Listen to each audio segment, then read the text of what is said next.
Welcome to the live stream. How's everyone doing this evening? I'm hoping everyone's having a good time here. Welcome back to our twice monthly live streams. Going to have to figure out something to call these little discussions that we having. I'm enjoying it, and I hope you're enjoying it too.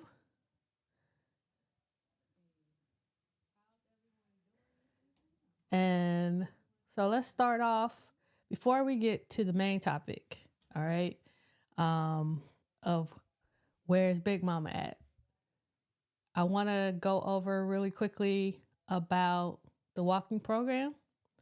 As previously stated, we will start that come Monday, this coming Monday. I will be releasing the program as well as opening up a free section of Patreon so everyone can communicate and talk.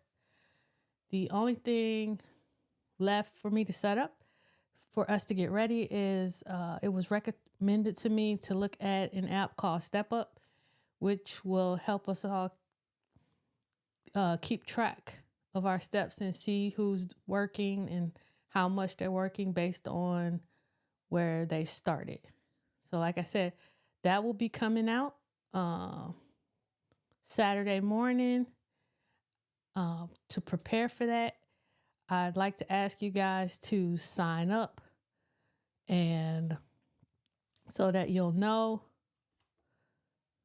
that it's coming. I put a link in the chat. Use that link to sign up and you will be notified. You will receive the PDF of how we're going to do it, steps to help, little tips and tricks to help you get started on creating a daily walking habit. All right. Looking forward to that. What else to check off here? Let's see. No, that's it. So if you're still interested, please use the link in the chat, sign up for it, and let's get going on our regular conversation. The topic for this evening is, where are all the big mamas? And that's something that I think we have to have conversation in our community. It's been a topic on my mind for a while now because I grew up in a community of women, of sage women, who provided that wisdom, provided that guidance, that provided that help to younger women, to each other, and also to children.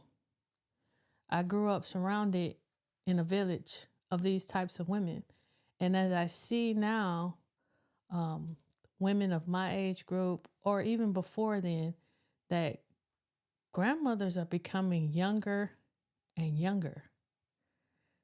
And that's an issue.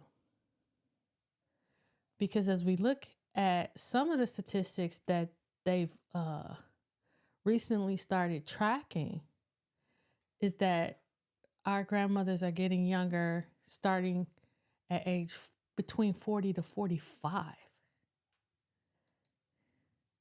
And this is not like in an older age where people were getting married in their teens, and so that made sense. But we're looking at a lot of generational areas of single motherhood where the mother was a teen mother, she raised a daughter, and then that daughter perpetuated that and became a teen mother. And then there's a dichotomy because once the teen mother has felt like she's raised her child, now she's trying to go back and recoup her childhood. This is not a generalization of all single mothers, but there's a great number that follow this area. And it's just amazing to me that we don't address this. That number one, when a young girl gets pregnant, we crucify her and the boy gets off scot-free. There's no accountability for the majority of the young men that are fathering these children.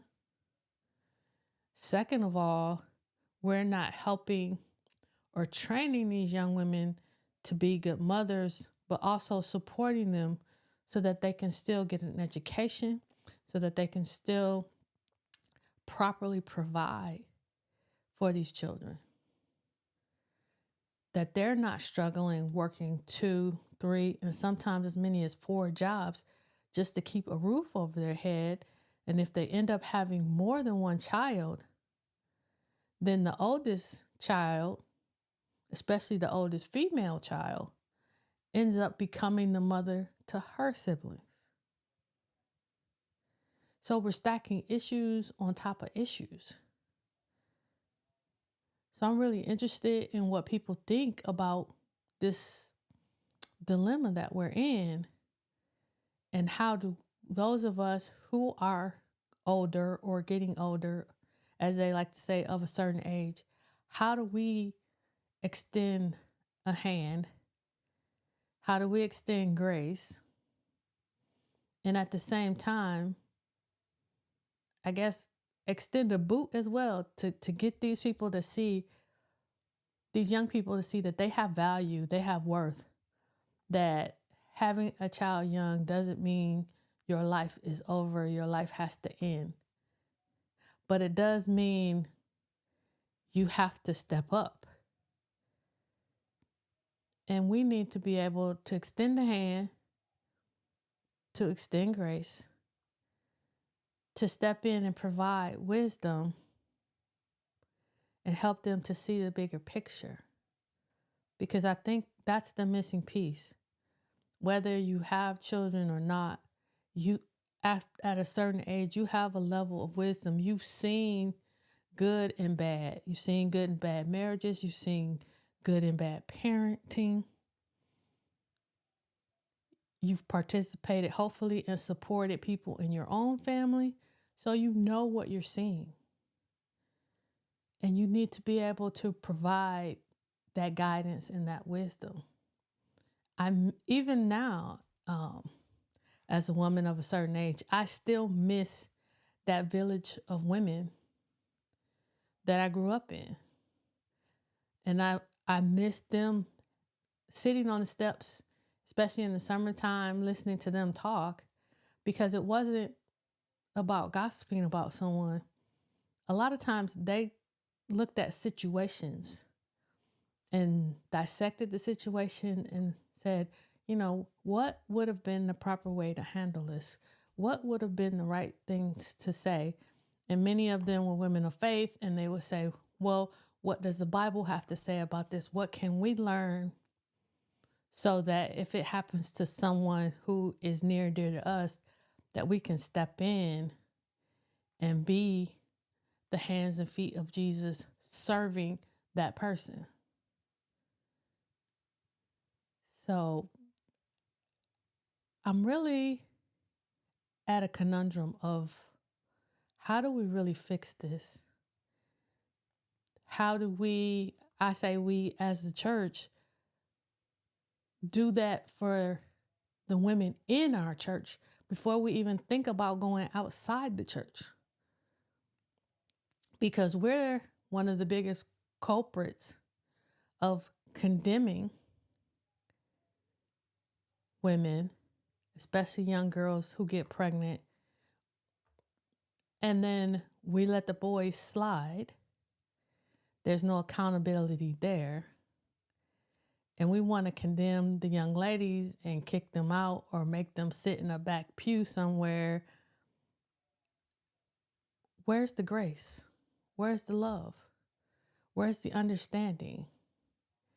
Where is that? Yes, this situation is not ideal, but we're here to support you and help you get to where you need to go. And even when we're not talking about, young women in pregnancy, looking at it from a standpoint of If you have knowledge, are you pouring into someone?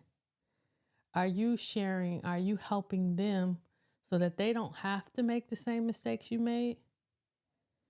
Because there are younger people out there that are willing to listen, that are looking for that guidance, that are looking for that accountability. And we have to be vulnerable enough to tell them and share with them our mistakes, because that's what they're for. The things that you have overcome are there for you to use at the appropriate time with the appropriate person and say, hey, I've been through this, or I see you doing this, and I've been down that road, and I want to, say, look, this is what's coming. You might want to pivot. If not, I'll be there when you hit bottom. Because you can't force your advice on people. You can't browbeat them and get them to accept it. They have to be open, but we have to be open to share. I know a lot of older women sometimes that I've heard talking, and they want to pretend like their life has always been perfect. And we know most definitely that is not the case. Nobody has lived a perfect life. And we need to understand that it's our imperfections that make us human. It's our imperfections that get people to listen when we can say, I've been down that road. I've dated that type of man. Or I've had that type of person that says they're your friend, and they're really not your friend. And give them examples of how they can test certain situations to find out what's going on, to see the differences. But we got to be willing to be open and vulnerable to those young people, or even just open and vulnerable amongst ourselves. I think sometimes there's a big fallacy about, oh, well, women, they don't need help because they're always talking and always communicating. But are we having the kinds of conversations that we need to have? Or are we just gossiping? Are we willing to submit ourselves to other women to be held accountable for how we live our lives, for the things that we say? Do you give other women in your life permission to call you on your stuff?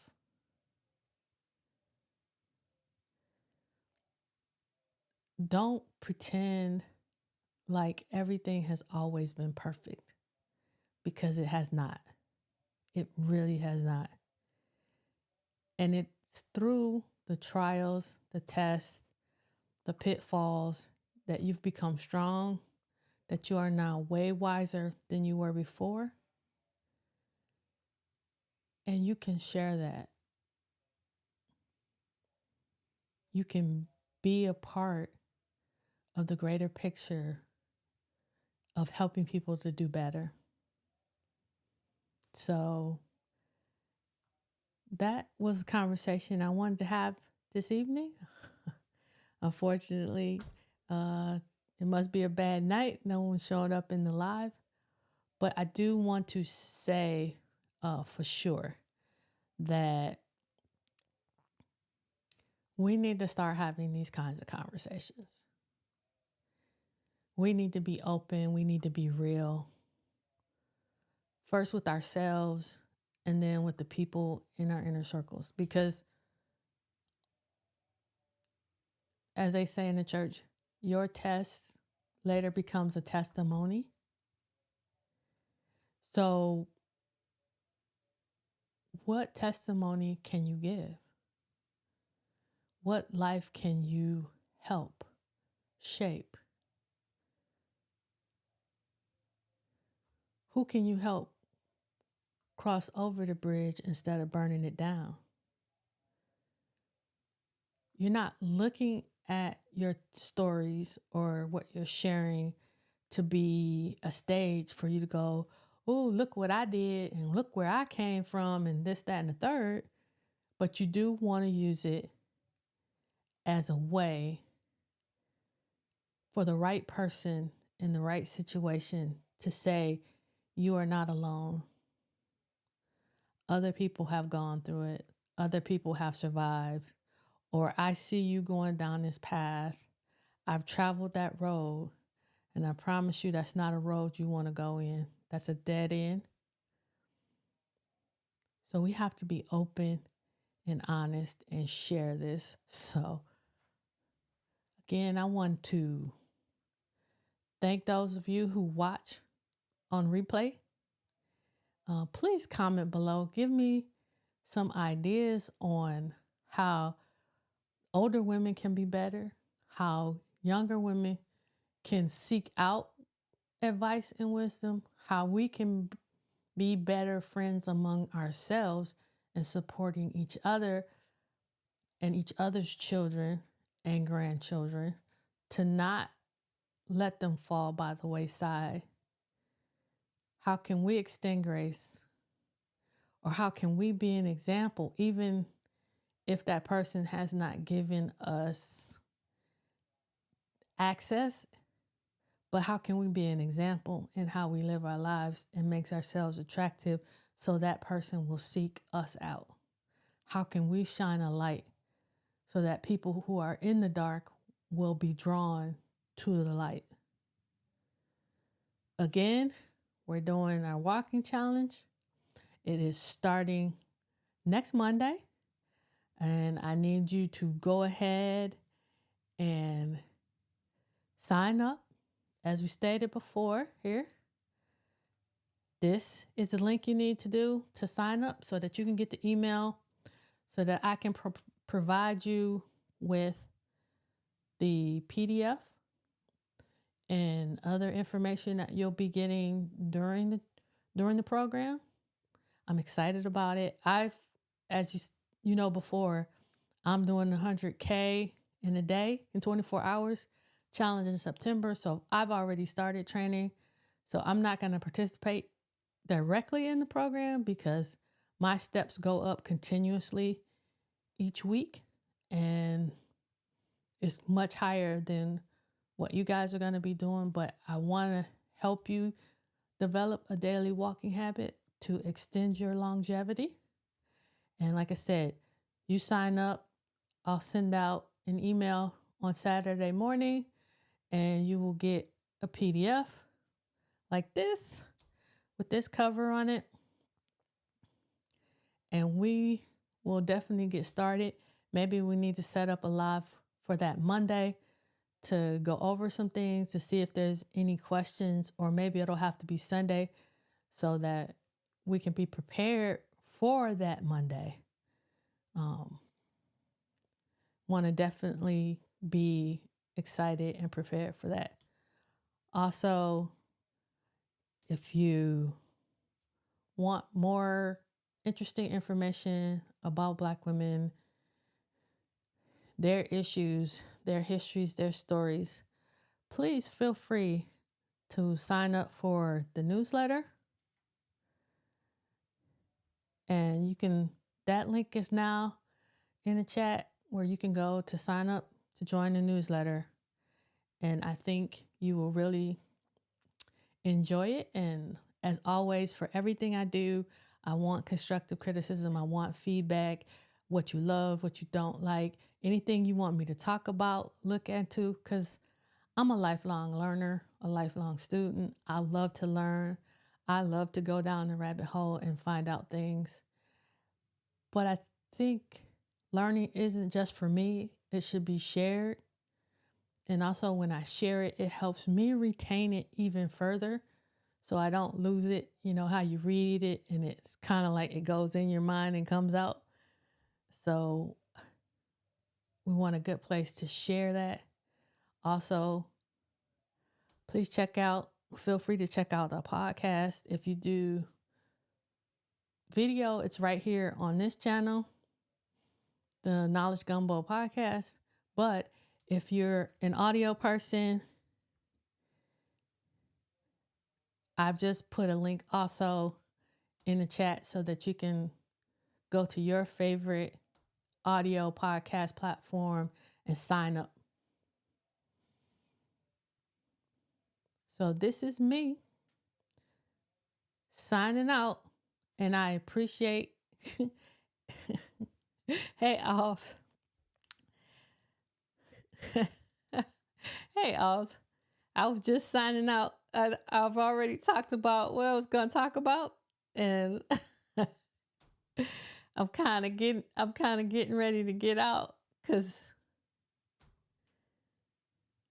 I've done what I came here to do. And like I said, if you need any information on the walking program, on the newsletter, or on the audio podcast, those links are in the chat. And I will get with you again in 2 weeks. Remember, we're doing this twice a month on the 2nd and the 4th Wednesdays of the month, but I might be sending something out so that we get together on Sunday to prepare for the walking program on Monday. So this is me signing out. See you next time. Remember to be a good human. Remember your voice matters, and remember our stories matter, and everything should be shared.